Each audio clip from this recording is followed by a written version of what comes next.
Hello, wine enthusiasts. Thanks for joining me for today's travels on the wine road. Part of the pleasure that wine can bring to the senses, to the sense of taste, to the perception of form in a wine, that sense of completeness can give the pleasure that I want the human being to be experiencing. On today's podcast, a man whose work stands in the Smithsonian Institution next to George Washington's uniform and sword, the Spirit of St. Louis, Neil Armstrong's spacesuit, Chuck Berry's Gibson guitar, Apple's Macintosh computer, and 96 other items that represent the history of America. That work is a bottle of his 1973 Stag's Leap Wine Cellars Cabernet Sauvignon, one of the wines that surprised the French and brought global attention to the California wine industry in 1976. Warren Winiarski is an icon. At 90 years old, he doesn't make wine anymore, having sold Stag's Leap Wine Cellars in 2007, but continues wine growing and selling grapes to Stag's Leap Wine Cellars from his Arcadia Vineyard in Coombsville in southeast Napa Valley. I had the great and humbling opportunity to spend over 2 hours with this engaging, charming man. I recorded him in his car, among the vines, and in his on-site trailer. You'll hear the differences in the audio as we made our way through the interviews. What brought us together was an email from Jessica Nussbaum, the Director of Communications and Marketing at the University of California at Davis. The Warren Winiarski Family Foundation had just donated $3.3 million to the school's library to preserve and increase access to the library's collection of work from some of the world's most prominent wine writers, including Hugh Johnson and Jancis Robinson.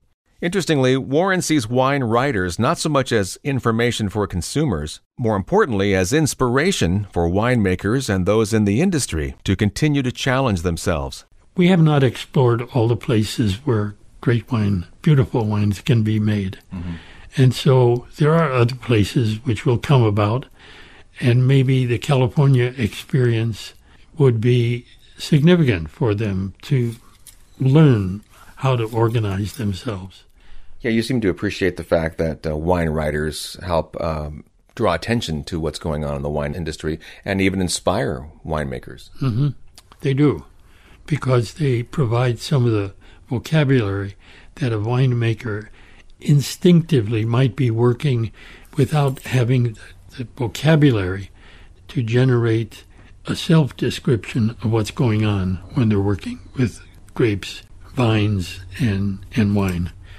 So that's useful to have that, beneficial to have that access to that, and wine writers were important in that development.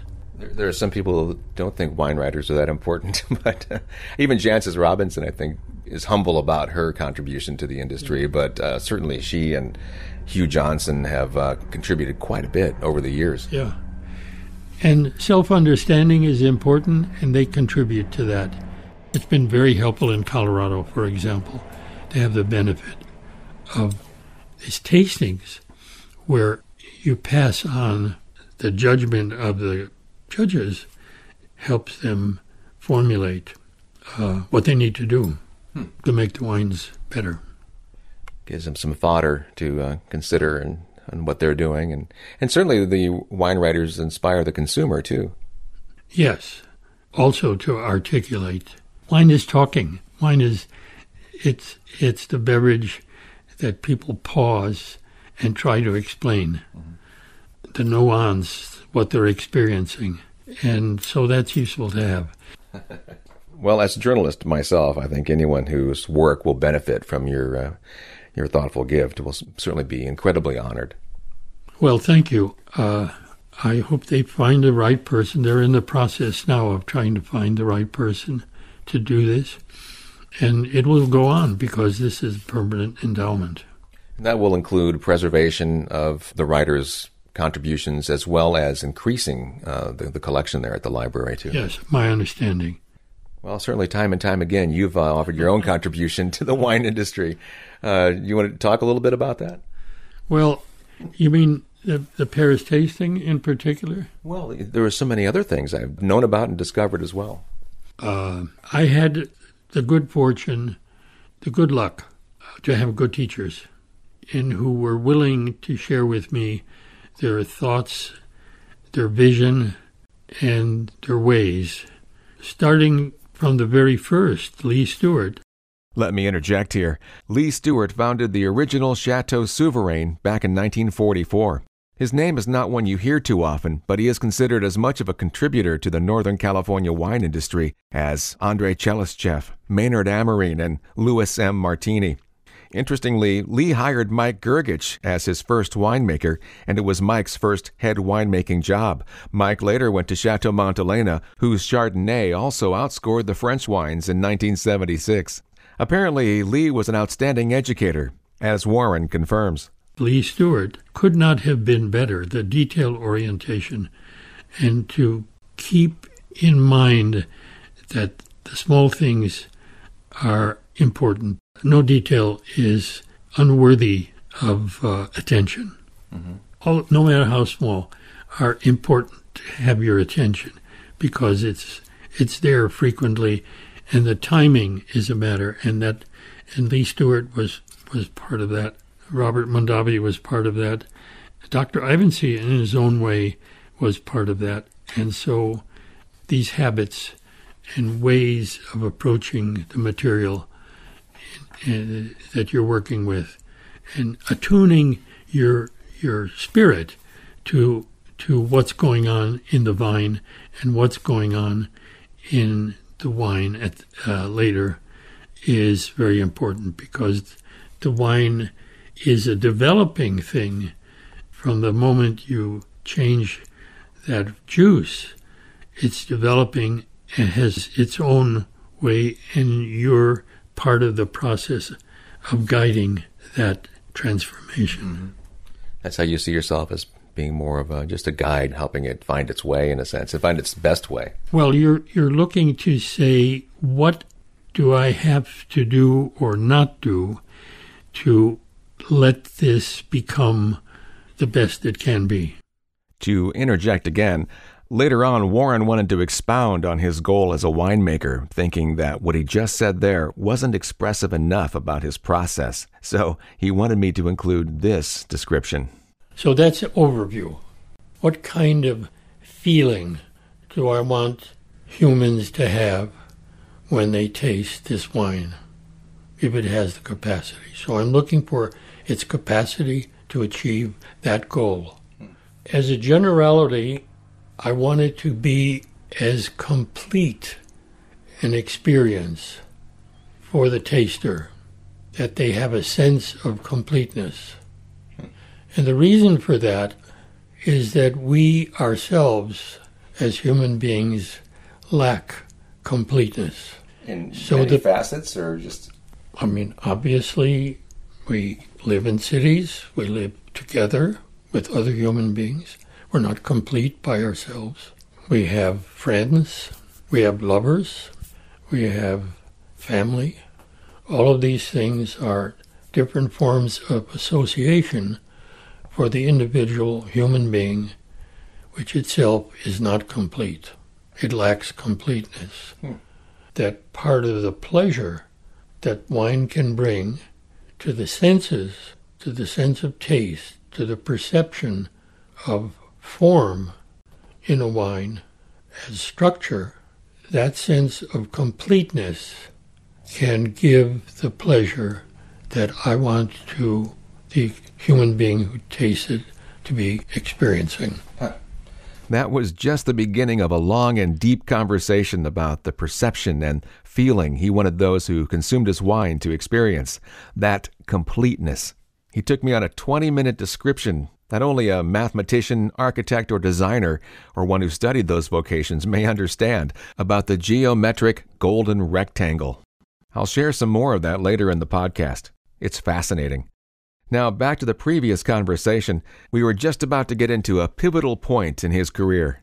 There was that one day you were tasting with Nathan Fay, and you tasted something unique over there at his vineyard in the Stag's Leap area that made you realize wine. It was a homemade wine. Huh? Yeah, it was a homemade wine, and he was a good winemaker in his way, and that was an inspiration. It revealed itself has something extraordinary in its potential. Everything that I would like to have to work with. And you felt confident enough at the time that you thought, I can do this. You can do this. So you got some investors together and you built a winery, didn't you? Yeah, I did. So your first vintage was 72, but the first wine that came out of Stag's Leap Wine Cellars was the 73 vintage. And that's the one that was submitted to the Paris tasting. Yes. 72 was not made at that winery. 73 was. That was the first wine made at the winery. And that went to Paris. But astounding and that... the prune orchard also. Next to Nathan Fay's vineyard, the prune orchard had been potentially a Paris tasting wine for all of its life before that, growing prunes. The moral of that story, never underestimate what you might find in a prune orchard if you put your mind to it. The way he looks at winemaking and nature and life is just enchanting, mind-blowing at times. In a moment, you'll hear Warren mention his father. He was a home winemaker in Chicago, yet being around his father's hobby was not necessarily what inspired Warren to become a winemaker himself. At this point in the conversation, I asked him to describe to me what it was like when he found out that his Cabernet Sauvignon outscored the French Bordeaux in the Paris tasting of 1976. Well, it was really, that moment was a non-event for me. Oh, really? Initially, right? Because when Dorothy Chelyshev had called, I should add in that group of people who were good teachers for me, Andre, who I had as a consultant, his wife called, and they had just returned from Paris. They had heard about it the day before. She called Barbara. I was in Chicago. Barbara's your wife? Yeah. Dorothy called and let her know, and then Barbara called me. Now, just think about that. I'm in Chicago where I first put my ear to the barrel of my father's wine. They're both dead now. And I was settling up the details of the estate. And she said, "You remember Stephen Spurrier?" And I said, "Yeah, I remember." He said, "He had a tasting in Paris." I said, "Yes." And she said, "And we won the tasting. We came in first." I said, "That's nice." You didn't understand the impact of that, did you? I didn't understand what the other wines were in the tasting. Mm-hmm. I didn't know it wasn't set up as a beauty contest. In a beauty contest, you have all the wines before you. And then you go and make your judgment of all the wines. In this, there was only one glass filled at any time. They were sequentially tasted, not simultaneously. Oh, I see. And I didn't know which were the other wines in the tasting. Mm-hmm. So with these unknowns, you might say it's nice to win a tasting any place when you're starting a winery. Yeah. It could be in Timbuktu and you win a tasting. Not in Paris. And then the following day, when I discovered which were the wines and who were the judges, all French judges, I didn't know that when I got the first information. So it grew exponentially, you might say. It was a wonderful outcome. And they've done it many times since then, and the American wines are still hanging in there, and they defeated the French for a number of subsequent tastings. Mm-hmm. At one point they did lose, and Stephen Spurrier said that's when the Americans realized that they were resting on their laurels. That was not too long ago. That just happened recently. That's why you need to keep thinking about what you're doing and not simply become routine. Well, as you said earlier, you're always learning. Yeah. You have to apply. Trying to. A bottle of that 73 Stag's Leap Wine Cellars is in the Smithsonian now, isn't it? It is. Yeah. That just shows the how important that was to the American culture. And it was part of that 101 Objects issue of the magazine. And then later Richard Curran put it in this book, 101 Objects That Made America. Not documents, not speeches, but objects. Mm-hmm. So Lewis and Clark's compass, Spirit of St. Louis, Neil Armstrong's spaceship, they all opened up new horizons. Mm-hmm. You must be proud to be one of those people. I am. That still drive you today? Well, I'm sort of segregated from winemaking, but I'm trying to make the best grapes I can. Yeah. Well, I'm fascinated that this whole thing started. You were in college studying political philosophy, and it was a trip to Italy that really turned that switch on in your head, wasn't it? Yes, it was. So the concept of wine as an accompaniment for food didn't really develop until Italy. Mm-hmm. And then made a wonderful companion for food. So it was not just a ceremonial beverage for holidays, which it had been before as I was growing up. It was so impactful for you, though. You changed the course of your direction, and wasn't long after you were already planning on becoming a winemaker, huh? Yes. I returned from the graduate studies that I was doing and settled into academic life until one day a friend brought a wine from the East Coast, and we had it with lunch, the three of us, my wife and our mutual friend from college. And then everything came back about Italy and about daily beverage. I'd lost the habit. Oh, okay. Until that afternoon, and then it all came back. And so the need to become a part of that grew slowly because it was just wine and not having to make it or wanting to make it, but to enjoy it. And I went to stores and haunted the stores, talked to salespeople, talked to people who knew about wine, learned more about it, read about it, and gradually the sense that I wanted to become part of the vine's life more directly through learning how to make it. Mm-hmm. I'm going to jump from this part back to when I first met him in his vineyard. He had me get in his car so he could drive me around and show me the property and talk about his past. As he started to do so, I decided I needed to record this. I missed the first part, but I had him back up and start over. This is an interesting story about how he first tried to get into the wine business. Then I'll come back to pick up where we left off in this current conversation. Okay, where were we? Martin Ray. When you started? When I started. I tried to get a job with Martin Ray. Yeah. The old Martin Ray was in Santa Clara Valley. Okay.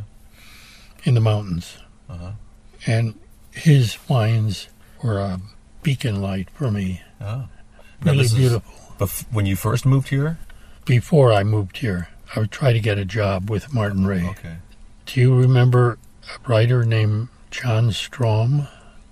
He was the one who wrote about Martin Ray's wines. And I wrote to Martin Ray and I asked whether I could get a job with him as an apprentice to learn how he made wine. Yeah, because prior to that, you didn't have any knowledge of winemaking, did you? Other than what your father did, huh? Yeah, exactly. You were turned down. No commercial experience, whatever. And I went down there and didn't quite work out. He was a very self-involved person.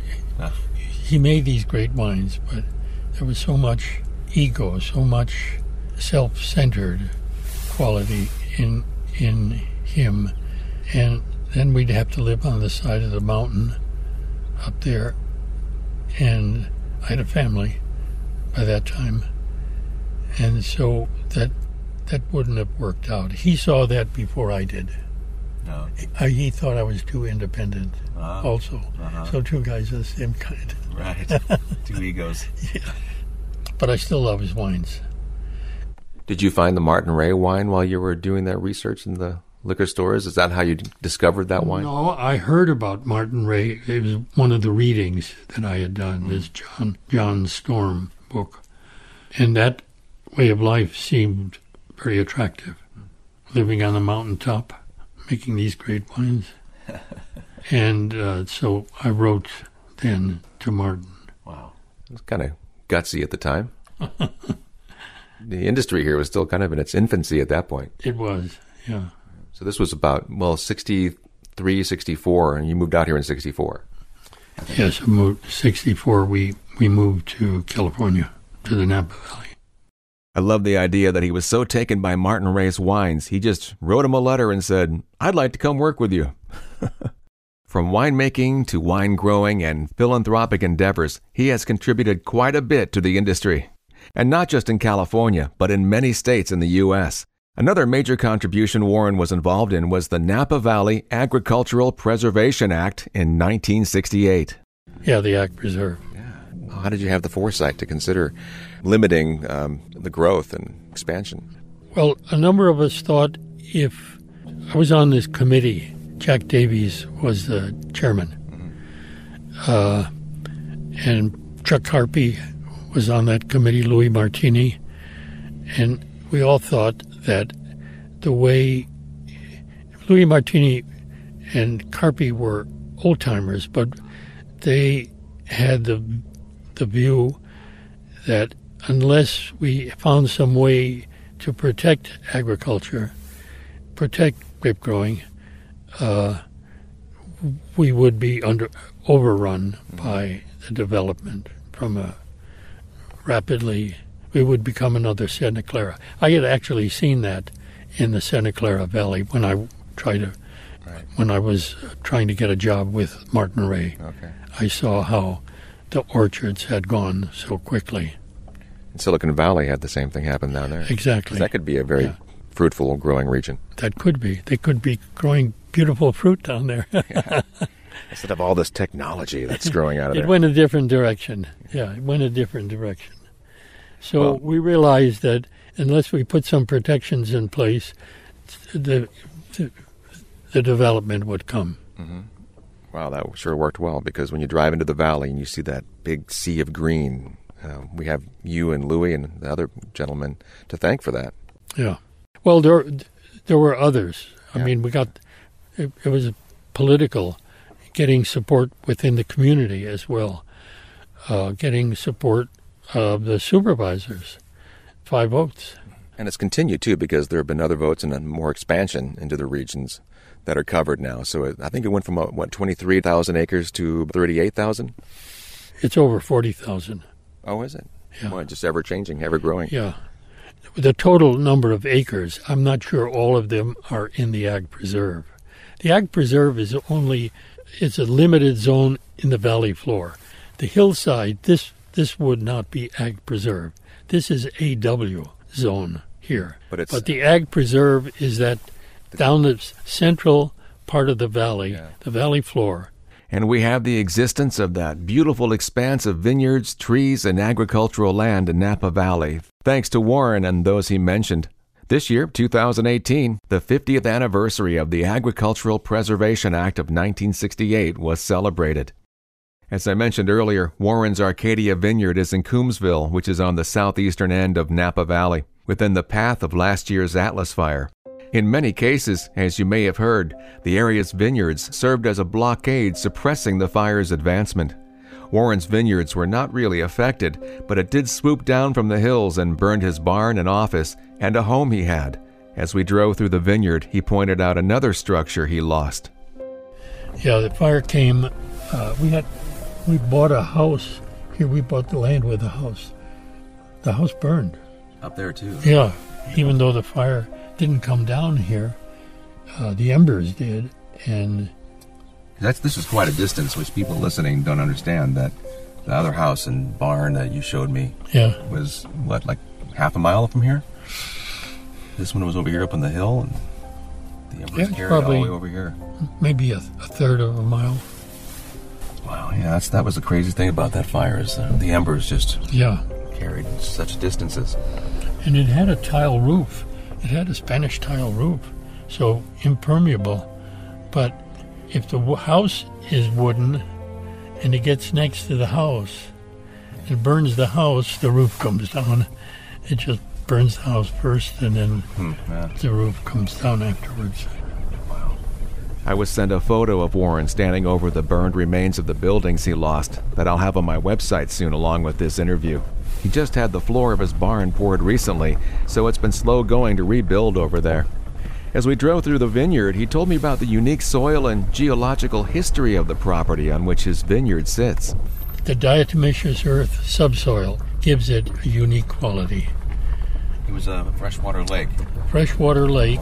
Long time ago. It probably wasn't over here, but the beaches were probably surrounding where the foothills come down. Yeah. There probably were the beaches, but someplace in here there was an old geological freshwater lake. And so all that diatomaceous earth that's under most of this vineyard, except for the volcanic soils on the other side, we can take a look at those, were underlain by diatomaceous earth. So very Silica, nutritious soil, I imagine. Undernourished for most things. There's a little bit of a problem about the magnesium-calcium relationship, but we can deal with that in a foliar application, so we have a better balance. But they form, those soils tend to make a Chardonnay that's very peary in its aroma and light. Does it stay a little bit cooler here? It is. It's just about the same as Carneros, actually. Okay. You're further south, so that kind of makes sense. Yeah, well, we have this shaft, open shaft to the bay through Carneros. Through this whole Coombsville area has an opening to the bay, Carneros microclimate. How many acres do you have here? 84 under plant. His Arcadia vineyard is one of the few where you see Chardonnay growing just across the dirt road from the Cabernet Sauvignon. The location of the vineyard is in a beautiful corner of Napa Valley, nestled up against the foothills of the Vaca mountain range. Earlier in the podcast, you heard a little bit about Warren's experience before he built and gained international acclaim with Stag's Leap Wine Cellars. Now we're going to delve a little bit deeper into Warren's history. As you heard, his career started as an apprentice with Lee Stewart at Chateau Souverain. You must have learned a lot because just 2 years later, Robert Mondavi hired you to be his first winemaker. I mean, how did you get that so quickly?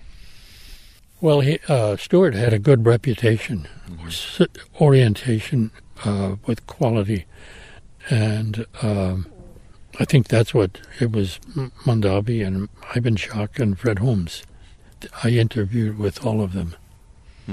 Did you know Robert when he was still at Krug before he decided to leave the family and start his own? No.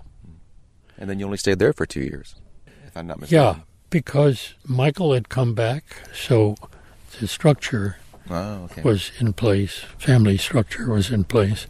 And then came along this dentist had a vision also, another visionary, about bringing vinifera to Colorado. Yeah. Yeah, that was exciting. Did you? Yeah, you're intrigued by that? Yeah. Oh, well, from what I understand, you more or less kick-started the wine industry in Colorado. Well, it was my enthusiasm and the doctor's financial capability, as well as his enthusiasm, had an effect. People remember this is a time when the food aspect of American life became very important, and the wine with it. Oh, okay. This is 1968? 68, yeah. You didn't, what was the name of the vineyard? Invinci? Or? Ivancy. Ivancy. You didn't go live there, though. You were just working here. You got the grapes and the juice, and you shipped it out to him? Yeah, I'd ship it out there, and then I'd get on a plane and fly to Denver and be there when the grapes arrived. And eventually we got people interested in the Grand Junction area, and they began planting their own. Right. Peaches, grow in that Palisades area, Grand Junction. They can grow peaches. So that was an indication. That was a sign. Yeah. that we had enough heat, and that fall frosts and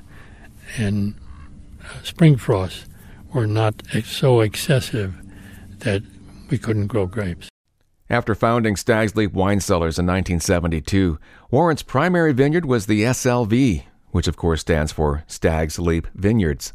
That served him well for many years and continues to do so for the winery. The highly revered Cask 23 comes from that vineyard. Next to what became SLV was the Fay Vineyard, which, as you heard earlier, impressed Warren so much he was inspired to buy that property, pulled out the prune orchard, planted grapes, and named it Stag's Leap Vineyards. Eventually, he had the chance to purchase the Fay Vineyard, which he did in 1986. But just prior, he learned there was a major problem with that vineyard. His pal Danny Schuster, who had experience in New Zealand and Australia, helped him discover the issue. In the process of buying the Fay Vineyard at that time, hadn't completed the process.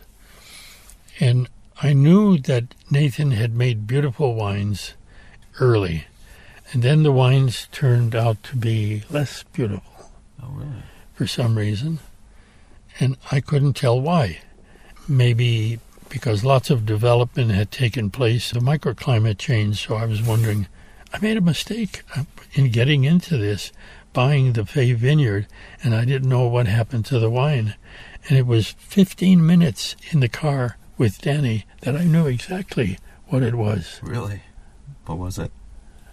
It was the vines had acquired a different pattern of growth in the period of time that Nathan, they had gotten into what I call the death spiral by having more leaves. More leaves means more photosynthetic energy returned to the plant. That means next year there'll be more energy to be expressed. It will be expressed by making more leaves because it can only make 2 clusters. Mm-hmm. But it can make an infinite number of leaves if left to its own devices. More leaves means more energy, photosynthetic energy, returned to the plant. And taking away from the process of the grapes. Taking away, making less fruit. And that Are you familiar with that pattern? I have heard about that. Yeah. Yeah. And that occurred within, I mean, it most likely started years before, but in that 15 years that you... Well, it was more than that for Nathan, so it happened maybe over a 10-year period, and the fruit was poor afterwards. So you couldn't make the beautiful wines that he made in the beginning. So you just have to replant? Is that how you get around it? Yeah. Once you get past a certain point, there's no returning it. Yeah. But Danny caught it, and he was able... I hired him as a consultant then, and he came out and he helped us, and we left lots of extra canes out there and then cut the canes off so that the vines expressed what we call a kicker cane. We let lots of kicker canes, so eventually the roots got the idea that there wasn't going to be a big plant, and they didn't prepare for a big plant. So you were able to correct that problem then? Yeah, we were able to correct it at Stag's Leap Vineyard. Okay, yeah, the first vineyard. The SLV. Yeah, because it had not been in that cycle so long as it was at Fay. But Fay was just it was a losing battle. Fay means replant, which I did. Warren, it's been a real pleasure to finally sit down with you and get to know you, and I thank you so much for driving me around and talking to me like you did. Thank you. And get in that part about Danny Schuster, because he was another great teacher. Right. And he had a vineyard in New Zealand, and he lost that vineyard through circumstances. But he's still consulting with the Antinoris in Italy and with some French vineyards as well. The Antinoris are the one that bought Stag's Leap Wine Cellars, weren't they? They were partners. Yeah, it was a joint venture. When did you sell? 2007? 2007, yeah. One more accomplishment we should mention is the fact that you and Barbara have been married this is your 60th anniversary year, isn't it? It is, yeah. Well, congratulations for that. That's a major accomplishment as well. Yes, it's very nice to look back over that period of time. She must be very proud as well. Did she enjoy the lifestyle you guys created for yourself here? She did, yes. I sure hope you're enjoying this interview with Warren Winiarski. This is the point where I had to wrap up my radio show because of time restraints. But as I mentioned, he and I were together for over 2 hours, and I have plenty of audio. As promised earlier, I want to share with you Warren's appreciation of Mother Nature's grand design. So once again, we're going to enter the fascinating mind of Warren Winiarski, and here is explanation of the golden rectangle. In geometry, the golden rectangle is a rectangle whose side lengths are in the golden ratio, which is the Greek phi, or phi, 1.618. Here he is explaining how that concept inspired his winemaking. Now the question is, how many winemakers put this much thought into it? Look to the balance. Well, go back to what I started in the beginning. What is the state of soul that you want to occur in one who drinks your wine and thinks it fine, beautiful, responsive to some need in you? Well, balance is the key. Completeness. But in order to be complete, you have to have difference, to harmonize different elements. The square is complete in a certain way, but it doesn't give you the same satisfaction. The square is same. You want to take same and other and put it together to a new kind of same. And that balance between difference is only one point on a line. There's only one way to divide the line, and that line is the life of the grapes is undergoing in becoming wine.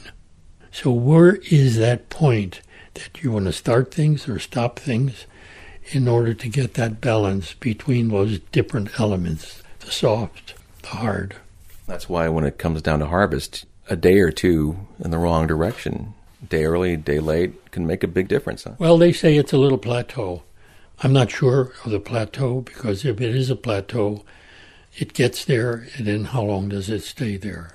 I rather think of it as one point exactly, but it is probably... You're shooting for the center of that plateau, the center period. No, because then that would give me a square. I have different elements in the vineyard. I have the intense, fiery elements in Stag's Vineyard. It had those elements on soils that were born in fire. Right. The volcanic soils. Uh-huh.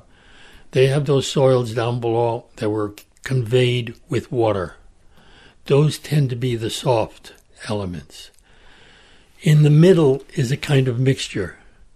So I have to relate the opposites, that fiery element and the water element, which are enemies naturally, and find a way to relate them to something in the middle, so they can form this harmony of unity. And that was your task, year in, year out. Did you blend the lower part of the vineyard with the upper a certain way? I kept that formula in mind to give you a rectangle and not a square.